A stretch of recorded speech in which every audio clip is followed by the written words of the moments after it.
Ok, voilà le topo. À la base, cette première émission devait parler de l'affaire Cambridge Analytica, voir comment une entreprise de communication stratégique a volé des données à Facebook et les a utilisées pour la propagande politique. Je devais vous décrire comment l'histoire était complexe et le rôle de Facebook dans tout ça. Puis après, j'ai vu les questions posées à Mark Zuckerberg au Congrès américain. Et c'était assez bizarre. How do you sustain a business model in which users don't pay for your service? Senator, we run ads.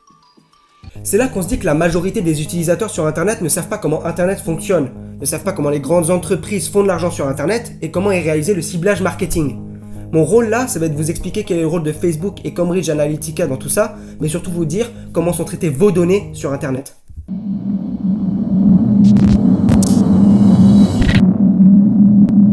Je pense que vous allez être tous d'accord avec moi si je vous dis que les innovations technologiques liées à Internet, les téléphones et les ordinateurs ont complètement changé nos vies. Ça facilite nos moyens de communiquer avec les autres, de partager, de créer, d'acheter, de faire absolument tout et n'importe quoi. La preuve, les réseaux sociaux comme Facebook, Twitter ou les sites d'achat en ligne comme Amazon ont tellement changé notre manière de vivre qu'on met forcément des éléments importants de nos vies sur ces réseaux. Le slogan de Cambridge Analytica le dit clairement « Data drives all we do ». Les données conduisent tout ce que nous faisons, car quelle que soit l'action que vous faites dans la vraie vie, qu'elle soit liée à Internet ou non, il y a une donnée à en retirer et à analyser. Mais vu que la majorité de nos actions sont liées à des communications sur Internet et des coordonnées GPS captées par nos smartphones, on entre dans l'ère du Big Data, une ère où on capte des trillions d'informations sur nos vies chaque jour que les entreprises ont envie d'analyser pour mieux prédire notre comportement et mieux vendre leurs produits. L'affaire Cambridge Analytica est un bon exemple de ce phénomène, sauf qu'au lieu d'analyser toutes les données disponibles sur Internet, on analyse toutes les données disponibles sur le plus gros réseau social, Facebook. Et croyez-moi, Facebook ça suffit amplement pour établir un profil type et avoir une idée de votre personnalité. Une recherche menée par l'université de Cambridge et Stanford s'est basée sur un algorithme qui analyse les likes pour déterminer la personnalité d'utilisateurs et comparer ça à des questionnaires donnés aux proches de ces mêmes utilisateurs. Dans la majorité des cas, l'algorithme a été meilleur et cette recherche a même permis de créer des échelons pour comparer nos relations à des likes. L'algorithme avait besoin de 10 likes pour connaître l'utilisateur mieux qu'un collègue, 70 pour battre un colocataire, 150 pour battre votre famille, donc parents ou frères et sœurs, et 300 pour battre le conjoint ou la conjointe. Et cet algorithme fonctionne de la même manière que celui utilisé par Cambridge Analytica.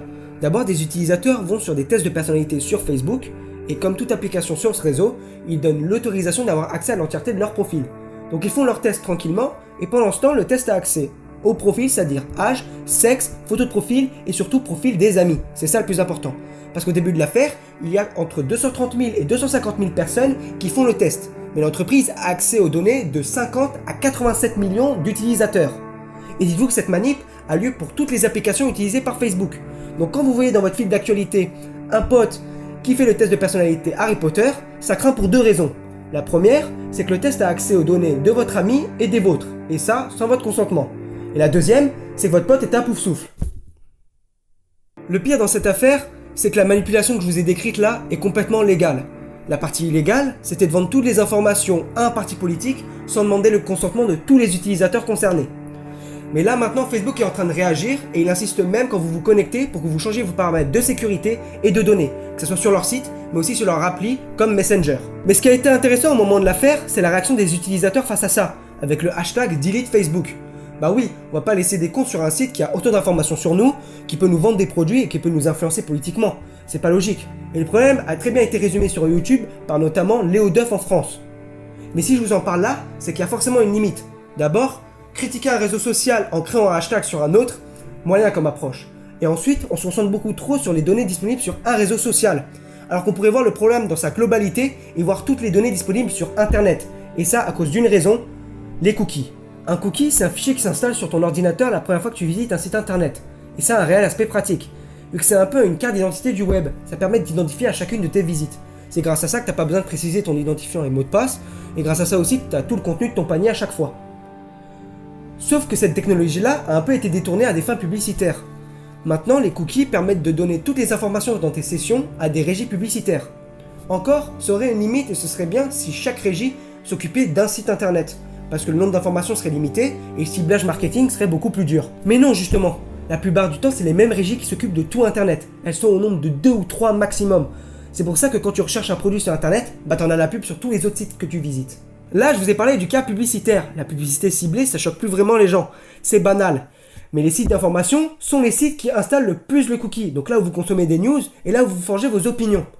Revenons donc à l'exemple de la vidéo de Léo Duff. En description, on voit 4 liens pour des sites d'information.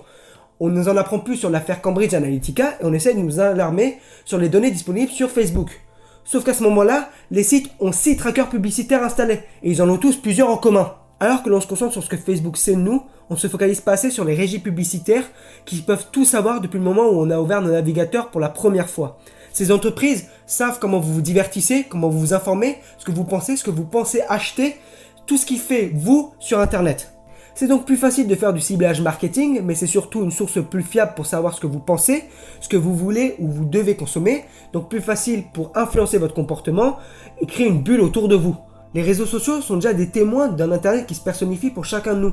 On reçoit des informations qui vont dans le sens de notre pensée et de nos opinions politiques, on se remet peu en question et on a très peu d'esprit critique. On consomme les informations comme elles arrivent et on se satisfait du fait qu'elles nous correspondent. Continuer dans cette voie, c'est vouloir aller vers des internets. Alors qu'on voulait d'un monde connecté, on va se retrouver avec nos propres visions de la réalité. On sera sujet qu'à des étiquettes et on nous mettra dans des cases dans lesquelles on nous mettra encore plus de publicités qui nous correspondent. Oui, c'est un bon scénario de Black Mirror que je vous propose, mais c'est notre devoir de nous demander est-ce qu'on veut ça et est-ce qu'on peut faire quelque chose. Des solutions, il en existe. On a d'abord celle de l'internet privé, c'est-à-dire payer pour tous les services. Mais le problème, c'est que très peu de gens voudront payer pour quelque chose qu'ils ont déjà gratuitement, ou d'autres préféreront juste payer avec des données. Peut-être serait-il mieux de légiférer autour de la question. Eh bien, c'est déjà le cas en Europe. Une loi européenne passée en 2011 oblige les sites à demander un consentement aux utilisateurs pour l'installation de cookies et de partager pourquoi ils les installent. Seul problème, c'est que cette loi est mise que partiellement en vigueur par les différents sites internet. Aucun bouton ne permet de refuser l'installation de cookies, on peut juste appuyer sur OK ou ferme la fenêtre qui nous dérange trop. À la place, on nous demande de modifier directement les options de nos navigateurs ou d'aller sur les sites fournisseurs pour installer des cookies qui empêchent les autres cookies de prendre nos données. Ouais, ça a l'air complexe, mais en fait c'est de la dissuasion simple. On vous montre des longs textes que vous avez la flemme de lire, on vous fait cliquer sur 4-5 liens exprès pour vous dissuader du fait qu'il faut refuser les cookies. Et si vous fermez la fenêtre, ce sera pris comme un consentement et ça les installera quand même. Dans l'ère du numérique où nos vies sont facilitées par les améliorations technologiques, il est difficile de savoir quels sont nos droits et comment protéger nos données et nos vies privées. On peut soutenir aujourd'hui des associations comme la Quadrature du Net qui se battent pour ça et qui font entendre nos voix. Car on peut empêcher que le big data devienne le big business et que surtout le scénario de Black Mirror que je vous ai exposé avant ne devienne pas réalité. Car il vaut mieux un internet qui connecte le monde plutôt qu'un monde séparé par ses connexions. Et voilà, c'est la fin de cette première émission, j'espère qu'elle vous a plu. On a besoin d'un maximum de soutien pour que cette émission elle perdure, donc n'hésitez pas à liker, à surtout partager la vidéo autour de vous et à commenter pour inciter le débat et donner vos avis sur ce problème-là. On se retrouve la semaine prochaine pour une nouvelle émission et un nouveau sujet. Et d'ici là, moi je retourne me faire espionner sur Facebook parce que j'ai vu une petite vidéo d'un mec qui fait les danses Fortnite là.